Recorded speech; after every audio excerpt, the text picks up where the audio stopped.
नमस्कार। पिछले वक्त में हमने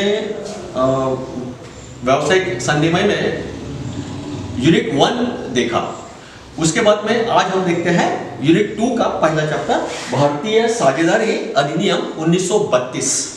अभी ये भारतीय साझेदारी अधिनियम क्या है? यह अधिनियम भारतीय साझेदारी अधिनियम ही कहलाता है, एक बात। दूसरी बात, यह अधिनियम जम्मू और कश्मीर को छोड़ के शेष संपूर्ण भारत में लागू होगा। और तीसरी सबसे महत्वपूर्ण बात यह है कि यह अधिनियम 1 अक्टूबर 1932 से लागू हुआ है। अभी हम ये देखेंगे कि इसकी जो भी कोई आधारभूत परिभाषाएं जो है ना, हमको सबसे महत्वपूर्ण बात क्या देखनी है कि भारतीय साझेदारी अधिनियम 1932 में जो कुछ टर्मिनोलॉजी जो है वो टर्मिनोलॉजी की परिभाषाएं क्या है। तो सबसे पहले यह है कि फर्म का कार्य क्या है ना, acts of a firm. Firm का कार्य क्या है? तो फर्म के कार्य से तात्पर्य क्या है कि सभी साझेदारों अथवा किसी एक साझेदार अपना फर्म को प्रतिनिधि के किसी कार्य अथवा भूल से ही जिसके द्वारा किसी ऐसे अधिकार की उत्पत्ति होती है जो फर्म द्वारा अथवा फर्म के विरुद्ध लागू हो सकता है। तो ये एक हो गया कि फर्म का कार्य क्या है। फिर उसके बाद में हम ये देखेंगे कि उसका कारोबार कैसा है। सेकंड वर्ड्स क्या रहेगा उसका कि कारोबार क्या है। तो फिर कारोबार के लिए क्या बोलेंगे हम कि इसके अंतर्गत प्रत्येक व्यापार या व्यवसाय तथा पेशा सम्मिलित होता है। ये है धारा 2B के अंतर्गत। हम जो भी कई कारोबार की जब भी हम बात करते हैं, भागीदारी में कारोबार की जब भी हम बात करते हैं, तो इसके अंतर्गत कैसा रहेगा, प्रत्येक व्यापार अथवा सेवा सम्मिलित होता है। उसके बाद में हम देखेंगे कि निर्धारित क्या है ना। जो भी कोई हम निर्धार करेंगे उसमें उसके अंतर्गत में हमारा व्यवसाय या भागीदारी, उसमें हम निर्धारित क्या करेंगे जिसको हम प्रिस्क्राइब बोलेंगे, बराबर है। हमको सेवा करनी है या फिर हमको वस्तुओं को बेचना है, उसमें हम भागीदारी कर रहे हैं, पार्टनरशिप कर रहे हैं। तो निर्धारित का आशय क्या है कि इस अधिनियम के अंतर्गत में बनाए गए नियमों को पालन करना है ना, बराबर है ना। जो भी हम नियम रखेंगे उस नियम को हम क्या करेंगे, परितापूर्ण से हम पालन करेंगे। तो ये भागीदारी का एक निर्धारित टर्मिनोलॉजी जो है वो क्या है, परिभाषाएं में हम क्या बोलेंगे उसको कि जो भी कोई अंतर्गत रहेगा, जो भी कोई नियम हम डिसाइड करेंगे, चाहे वो स्टेट गवर्नमेंट के, उसको तो फॉलो करना ही है, शासकीय हमको नियम तो फॉलो करना ही करना है। लेकिन हमारे फर्म के अंतर्गत में भागीदारी के लिए जो भी नियम को हम रखेंगे उसको निर्धारित करना है। उसके बाद में हम देखेंगे कि तृतीय पक्षकार क्या है। तो तृतीय पक्षकार से आशय ऐसे है कि किसी भी व्यक्ति से है जो कि फर्म को साझेदार नहीं है, हम भागीदार है और हमारा दोनों का संबंध किससे है, तृतीय पक्ष से। और तृतीय पक्ष क्या करेगा, वो हमारे फर्म में साझेदारी नहीं करेगा। ध्यान रखना कि तृतीय पक्षकार का मीनिंग है, थर्ड पार्टी का मीनिंग है कि वो हमारे फर्म में किसी भी व्यक्ति से जो कि फर्म में साझेदार नहीं है, वो तृतीय पक्ष हो गया। फिर हम ये देखेंगे कि साझेदारी की परिभाषा है, अलग अलग साइंटिस्ट ने क्या बोला है। तो भारतीय साझेदारी अधिनियम 1932 के अनुसार साझेदारी उन व्यक्तियों के पारस्परिक संबंध को कहते हैं जिन्होंने किसी ऐसे कारोबार को लाभ आपस में बांटने का ठहराव किया है जो कि जिसे वह अपना सब ओर से कार्य करते हुए उनमें से कोई एक व्यक्ति चलाएगा। देखो, भारतीय अधिनियम 1932 की धारा 4 के अनुसार क्या बोलता है वो कि उन व्यक्तियों को पारस्परिक संबंध को कहते हैं, है ना, कि जो व्यापार चलाएगा और व्यापार चलाते वक्त आप अपने आप में ठहराव भी रखेगा और ठहराव को भी वो क्या करेगा, बांटेगा, और बांटने से ठहराव को किया जाएगा। उसके बाद में सर फ्रेडरिक पोलक के अनुसार क्या बोलते हैं परिभाषाएं भारतीय साझेदारी 1932 की कि साझेदारी ऐसे संबंधों व्यक्तियों के बीच में संबंध प्रस्तावित करता है कि जिन्होंने सबके द्वारा अथवा सबके साथ में उनको किसी भी द्वारा किए जाने वाले व्यापार के लाभों में से हिस्सा बांटने को ठहराव किया जाएगा। अभी इसमें जो सर फ्रेडरिक पोलक ने जो परिभाषाएं की है भारतीय साझेदारी अधिनियम 1932 की, तो उनको कहना है कि एक ऐसा ठहराव है, साझेदारी का मीनिंग ऐसा होता है कि एक ऐसा ठहराव है व्यापार में या सेवाओं में कि जो भी कोई लाभ मिलेगा वो लाभ किस प्रकार से बांटा जाएगा उसका ठहराव है, तो वो भारतीय साझेदारी अधिनियम है।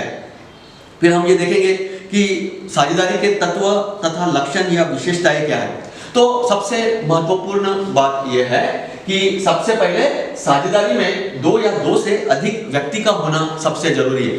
अगर मुझे मेरे व्यवसाय में साझेदारी अगर करना है तो एक से अधिक व्यक्ति का होना यह सबसे महत्वपूर्ण बात है।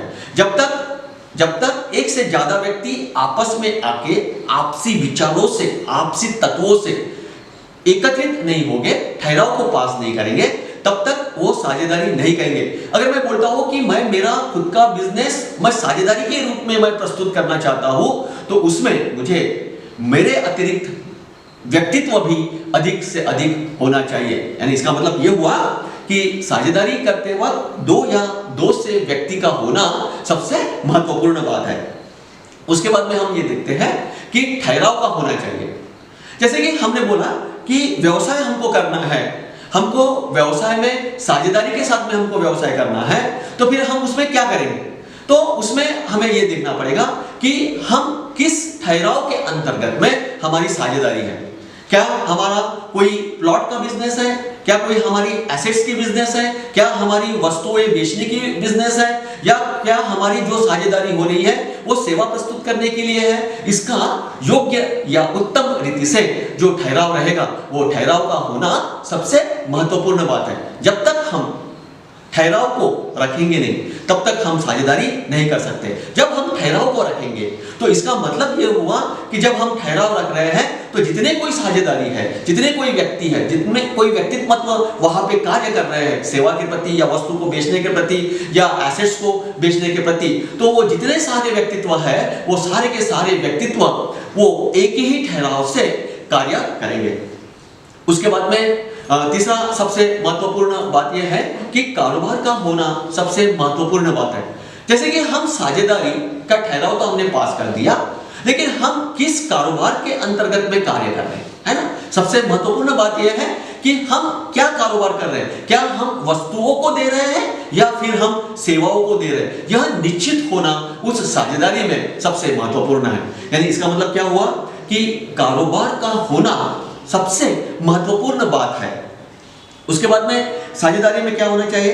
कारोबार का उद्देश्य लाभ कमाना तथा आपस में बांटने के लिए होना चाहिए। अभी जैसे कि हमने ठहराव रख दिया, हमने व्यक्तित्व को व्यक्ति को ले लिया, किस प्रकार का कारोबार हमको करना है हमने वो देख लिया, और इस सारी के सारी चीजें देखने के बाद में हम क्या देखेंगे कि जो भी कोई लाभ हमें मिलेगा, जो भी कोई हमें मुनाफा मिलेगा, जो भी कोई हमें प्रॉफिट मिलेगा, वो प्रॉफिट उस व्यक्तित्व के हिसाब से हमें क्या करना चाहिए?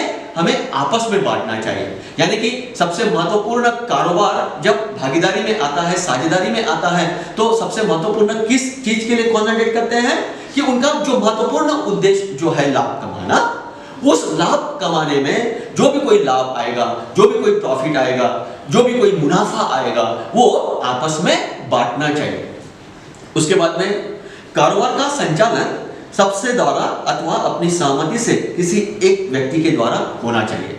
ये सबसे महत्वपूर्ण विशेषताएं है साझेदारी की, कि जैसे कि हमने देखा कि ज्यादा से ज्यादा 20 लोग उस साझेदारी में, भारतीय साझेदारी अधिनियम के अंतर्गत में साझेदारी कर सकते हैं। तो सबसे महत्वपूर्ण बात है कि ये सारे के सारे लोग एक अपने अभिनेता को चुनेंगे कि ताकि वो उसके डायरेक्शंस के मुताबिक वो अपना कार्य को सहल करेगा, या फिर सारे के सारे लोग एकत्रित होकर कार्य को संभालेंगे। यानी इसका मतलब क्या हो गया कि एक तो एक संचालन करेंगे सारे के सारे व्यक्ति, या उस साझेदारी में जितने व्यक्ति है वो व्यक्ति एक मत से कोई एक व्यक्ति का चुनाव करेंगे संचालन करने के लिए, ताकि हमें भविष्य में हमारे फर्म को या वस्तुओं को या फिर हम जिस सेवाएं दे रहे हैं उस सेवाओं को कोई भी समस्या निर्माण ना हो।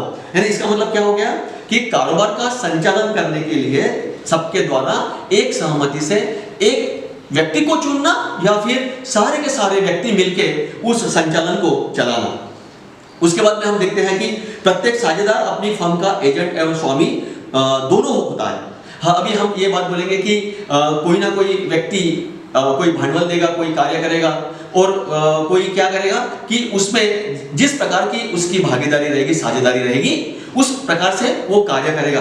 यानी इसका मतलब क्या होगा कि वो तो एक वो क्या है, उस फर्म का वो एजेंट है, और उसके बाद में क्या है, वो उसका स्वामी भी है। यानी कि उसको वो मालक भी है और वो एक एजेंट भी है, वो मालक के तरफ काम करेगा। सबसे महत्वपूर्ण बात क्या है साझेदारी में, कि वो मालक की तरह काम करेगा, और वो क्या रहेगा, वो मालक भी रहेगा और वो एक एजेंट भी रहेगा, अभिव्यक्ति भी रहेगा, ताकि सबसे महत्वपूर्ण बातें हैं कि उसकी फर्म या जो भी कुछ वो सेवाएं देता होगा, वो सेवाएं वो परिपूर्ण रूप से दे। उसके बाद में सम्मिलित व्यवसाय करने के लिए सहमत होना।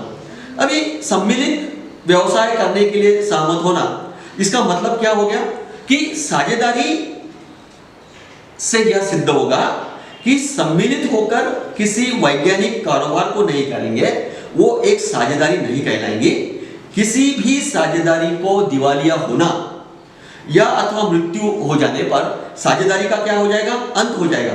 इसका मतलब वो क्या हो जाएगा, वो सम्मिलित कर लेगा, है ना, बराबर है कि नहीं, वो सम्मिलित कर लेगा, व्यवसाय करने के लिए वो क्या होगा, सम्मिलित हो जाएगा। उसके बाद में साझेदारों की अधिकतम संख्या। अभी साझेदारी की अधिकतम संख्या कितनी रहेगी, है ना, साझेदारी की अधिकतम संख्या कितनी रहेगी, 20 से अधिक भी रह सकती है या 20 से ज्यादा नहीं। यानी कि धारा 11 के अनुसार सामान्य कारोबार करने वाले 20 से अधिक साझेदार नहीं हो सकते। यानी कि कम से कम एक फर्म में अगर वो साझेदारी करना चाहता है तो 20 व्यक्ति के अतिरिक्त वो नहीं रहेगा। उसके बाद में 2 या 2 से अधिक व्यक्तियों के बीच संबंधों को होना। अभी हम ये बात देखेंगे कि अगर हमको साझेदारी अगर करना है तो हमको 20 व्यक्ति चल सकते हैं, 20 व्यक्तियों को होना जरूरी है, 20 के ऊपर में हम उसको नहीं ले सकते। तो ये हो गई एक बात। दूसरी बात, हम जब संबंधों की बात करते हैं, तो सबसे महत्वपूर्ण बात यह होती है कि हमारे एक व्यक्ति के साथ में दूसरे व्यक्तियों का संबंध कैसा है। क्योंकि जब हम कार्य करते हैं तो हमारा मूल उद्देश्य जो है वो मुनाफा कमाना, नफा कमाना, लाभ कमाना। और अगर हमारे व्यक्तित्व संबंध अगर अच्छे नहीं है तो हम हमारा कंसंट्रेशन वो पूरी की पूरी सेवाओं या फर्म चलाने में नहीं देंगे।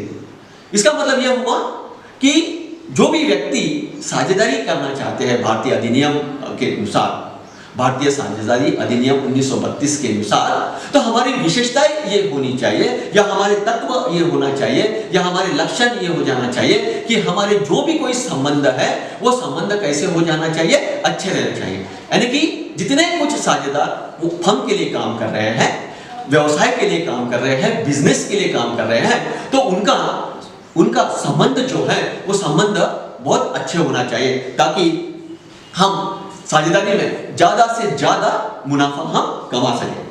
उसके बाद में असीमित दायित्व का होना। अभी असीमित दायित्व का होना, इसका मतलब क्या हो गया, जिसको हम बोलेंगे कि अनलिमिटेड लायबिलिटी, है ना, बराबर है ना। तो अनलिमिटेड लायबिलिटी क्या रहेगी कि साझेदारी जो भी रहेगी वो प्रत्येक साझेदार का असीमित दायित्व होना। यह दायित्व क्या करेगा, व्यक्तिगत तथा सामूहिक दोनों को स्थितियों में होता है ना, बराबर है ना, कि उसकी व्यक्तिगत दायित्व क्या होगा और उसका सामूहिक दायित्व क्या होगा। तो उससे क्या रहेगा, उसका असीमित दायित्व हमको दिखने में आएगा। यानी कि उसका व्यक्तिगत दायित्व क्या रहेगा और सामूहिक दायित्व, ये दोनों के दोनों असीमित दायित्व का होना हमें दिखेगा। उसके बाद में पारस्परिक सद्विश्वास। अभी अपने आप में अगर विश्वास नहीं है ना, जब हम साझेदारी कर रहे हैं लेकिन वहां पे अगर हम किंतु परंतु जैसी बातें कर रहे हैं, है ना, बराबर है ना, जैसे कि हमने किंतु परंतु जैसी हमने बातें किया तो हमारा विश्वास उड़ जाएगा। हम फिर झूठ का सहारा लेके हम उस विश्वास को संपादन करने की कोशिश करेंगे, तो ऐसा नहीं होना चाहिए। अगर हमारा पारस्परिक अगर विश्वास है, अगर हमारा एक मेक के साथ में साझेदारी में एक मेक के साथ में अगर हम बहुत विश्वास वृत्ति से अगर हम कार्य करते हैं, संचालन मंडल में हम बहुत अच्छे से कार्य करते हैं, हम सारे व्यक्तियों के साथ में एक विश्वास के साथ में काम करते हैं, हम सेवाएं देते वक्त एक विश्वास के साथ में सेवाएं देते हैं, हम वस्तुओं को या फॉर्म को चलाते वक्त हम एक विश्वास के साथ में देते हैं। तो उससे क्या होगा, हमारा नाम होगा और हमारे नाम के साथ में हमें ये भी लगा कि ये जो फॉर्म है या ये जो सेवा देने वाली जो फॉर्म है या ये जो भी सेवा देते हैं ये एक विश्वास पात्र सेवा से जुड़ी हुई है। यानी इसका मतलब क्या हो गया कि अपने आप में पारस्परिक सदविश्वास होना बहुत जरूरी है।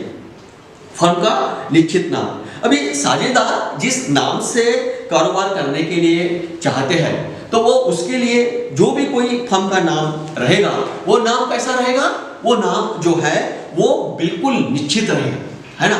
हम बार बार उसको चेंज कर सकते हैं क्या? नहीं। एक बार हमने उसको नॉमिनेट्स कर दिया, हमने एक बार उसको नाम हमने कोट्स कर दिया तो वो उसके बाद में हम उसको चेंज नहीं कर सकते। उसके बाद में सर्वसम्मति से निर्णय, अभी सर्वसम्मति से जो भी कोई हम निर्णय लेंगे उसमें क्या रहेगा कि जो भी कोई साझेदारी जो है, जो भी साझेदारी व्यक्ति जो है, जो भी हम जिस भी हम संस्था से एक मात्र से महत्वपूर्ण निर्णय ले वो कैसा ले, सहसम्मति से ले, है ना। यानी मैं बोल रहा हूं करके नहीं, क्योंकि उसमें अगर मैं बोलता हूं तो मुझमें जितना नफाखोरी रहेगी, जितना मुझे लाभ कमाना रहेगा, मैं उस उद्देश्य से मैं बात करूंगा। लेकिन अगर हम सर्वसम्मति से अगर निर्णय लेता है तो वो निर्णय जो रहेगा वो निर्णय हमारे फर्म के लिए रहेगा, हमारे संस्था के लिए रहेगा। इसलिए सर्वसम्मति से निर्णय लेना यह एक प्रमुख विशेषता है, प्रमुख लक्षण है। उसके बाद में केवल व्यक्ति ही साझेदार, अभी इसमें हमको ये बात को देखना है कि केवल व्यक्ति ही साझेदार कैसी रहेगी, क्योंकि साझेदारी में क्या होता है कि केवल व्यक्ति ही साझेदार बन सकते हैं, क्योंकि कोई भी सम्मोहित संस्था जिसको हम क्या बोलेंगे, कंपनी, निगम अथवा फर्म साझेदारी नहीं बन सकते। जैसे कि हमने बोला कि हमने एक कोई कंपनी को ओपन कर दिया और वो कंपनी के नाम से वो हम साझेदारी में अगर हम उसको इनपुट्स कर सकते हैं तो ऐसा नहीं होगा। तो इसका मतलब क्या हो गया कि भारतीय साझेदारी अधिनियम 1932 के अनुसार सबसे महत्वपूर्ण अगर कोई विशेषता ये है तो वो क्या है कि केवल व्यक्ति ही साझेदार बन सकता है ना। कोई फर्म या निगम या कंपनी कभी भी साझेदारी नहीं बन सकता, सिर्फ व्यक्ति ही साझेदार बन सकता है। उसके बाद में पूंजी लगाना अनिवार्य नहीं, है ना। अगर मैं चाहता हूं कि कोई कंपनी में या कोई फर्म में या कोई संस्था में मैं मेरी साझेदारी करना चाहता हूं तो भांडवल लगाना तो जरूरी है और दोनों चीजें उसमें नहीं भी है। ऐसा हो सकता है कि मैं जिस फर्म में मेरी साझेदारी मैं देना चाहता हूं तो हो सकता है कि मैं मेरी सेवाएं दूं व्यक्तिगत रूप में, है ना। तो मुझे भांडवल की जरूरत पड़ेगी क्या? नहीं।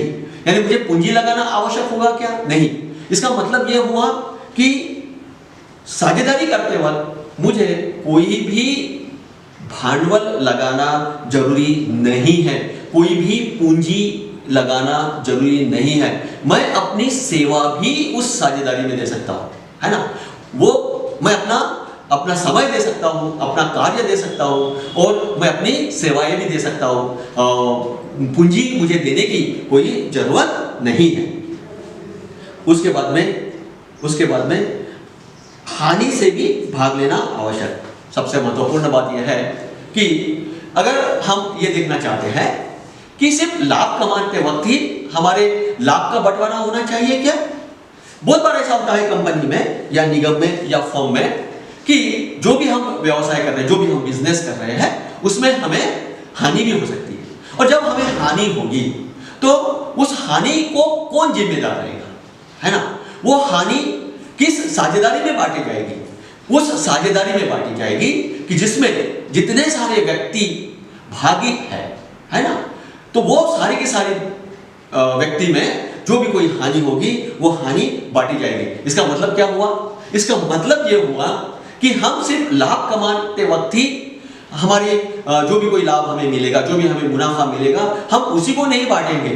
तो अगर कभी कभी कोई वक्त में अगर हमें हानि होती है तो उस सारे के सारे हानि में जितने साझेदार रहेंगे वो परिपूर्ण रूप से उसमें सहभागी रहेंगे।